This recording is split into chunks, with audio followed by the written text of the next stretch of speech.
Good morning mo sir. So ngayong araw ay titingnan natin yung mga rabbit natin.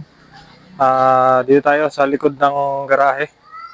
Nandito rin nakalagay yung ating mga Rhode Island. Mga Rhode Island. Ito, meron tayo dito ng Rhode Island.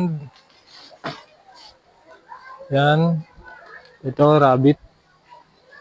Yan, may rabbit tayo dito. So bali nagkaganito ang balahibo nito. Tingnan nyo. Yung balahibo niyan ay kasama yan ng ibang rabbit. Nandito pa yung mga rabbit natin. Yan.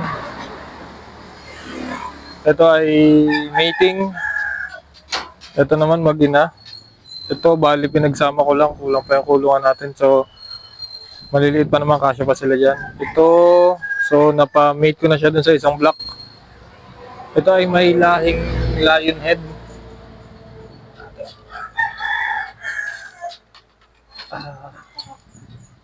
May breed siya ng lion head. Tingnan nyo yung sa ano.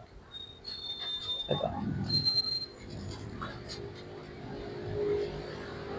So karamihan ng mga lahi ng rabbit natin is New Zealand. Saka medyo crossbreed na siya with lion head. Ito.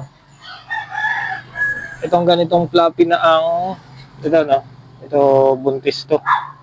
So hindi ko alam, hindi ko natanda kung kailan siya linganak, pero tingnan niyo floppy na yung kanyang balahibo dito sa may leeg. Kumpara dito sa isa. Kumpara natin dito. Kumpara natin dito pag siya nakatunga hindi siya floppy. No, siya floppy saka dun sa isang 'yon. Dito sa brown. Sa medyo orange.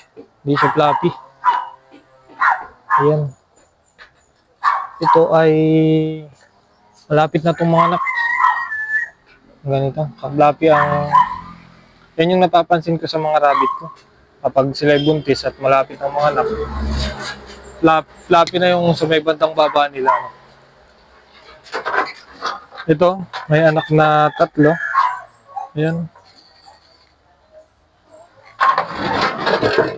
Ayan, yung ating Rhode Island, mga heritage chicken. Oops. Yung ating manok na lagi subong, hindi bumababa. Ito, may 2 pa ditong black. Isang black, isang white. Okay. Isang black, isang white. Maganda ang katawan nito. Medyo mailap nga lang.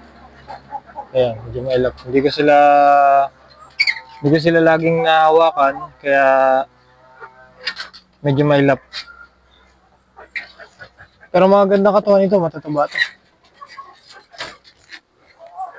At meron tayo diyang itlog. Ayan. So, dito lang sila. Ang ginagawa ko sa kanila sa umaga or sa hapon, binibigyan ko itong mga manok ng mga dahon para may matuka-tuka naman sila. Maliban sa feeds, no? Kasi kung puro feeds, baka manawa sila. Kaya binibigyan natin sila ng mga dahon. So, bakante yung kulungan. Medyo sira na. Gagawa na tayo ng panibagong kulungan. Ito, sira na din. Hinabdam na ng rabbit. Okay pa naman to, kaso mabuhay na. Baka bumagsak na yan. So, yun lang. Update natin sa ating mga rabbit at sa mga Rhode Island natin. Alright, see you next vlog. Peace.